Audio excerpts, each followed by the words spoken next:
ဒီနေ့ကဘာမှာဖြစ်နေတဲ့အရာတွေကတင်ဘဝကိုတောင်တက်ရောက်နိုင်နေဆိုတာသိပါသလားအရေးကြီးဆုံး၅ချက်ကိုပြောပြသွားမယ်ဇလန်းအမှတ်1အရှိအလဲပိုင်းတင်းမာမှု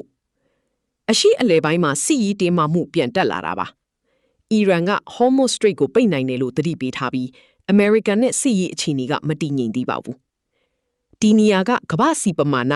20%ကျော်တည်ယူတဲ့လမ်းကြောင်းဖြစ်လို့အရန်အရေးကြီးပါတယ်စီစည်းတက်မယ်စီးပွားရေးထိခိုက်မယ်လူတိုင်းဘဝထိတက်ရောက်နိုင်ပါတယ်ဇလန်းအမှတ်2ကမ္ဘာစီးပွားရေးအပြောင်းလဲစစ်ပွဲရှိနေပေမဲ့ stock market တွေကတော့တိုးတက်နေပါတယ်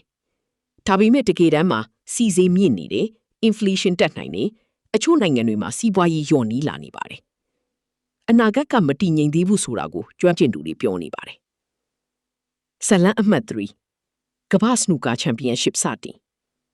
ယနေ့မှာ World Snooker Championship 2026စတင်သွားပြီပါ Legend player Ronnie O'Sullivan က record 8ကြိမ်မြောက်တိုက်တဲ့ရယူဖို့ကြိုးစားနေပါတယ်ဒီပြိုင်ပွဲက April 18မှမီလီထိဆက်လက်ကျင်းပမှာပါဇလန်းအမှတ်4လူသားရေးအခြေအနေလက်ဘနွန်နဲ့ခါဇာမှာလူပေါင်းထောင်ချီနေရစွန့်ခွာနေရပါတယ်လူသားရေးအကူအညီတွေကိုတိုက်ခိုက်မှုတွေဖြစ်နေတယ်လို့ UN ကပြောထားပါတယ်ဒီကိစ္စတွေကကမ္ဘာကြီးတစ်ခုလုံးကိုတက်ရောက်နေပါတယ်ဇလန်းအမှတ်5လူတွေဘဝကိုပြောင်းလဲစေနိုင်တဲ့အရာ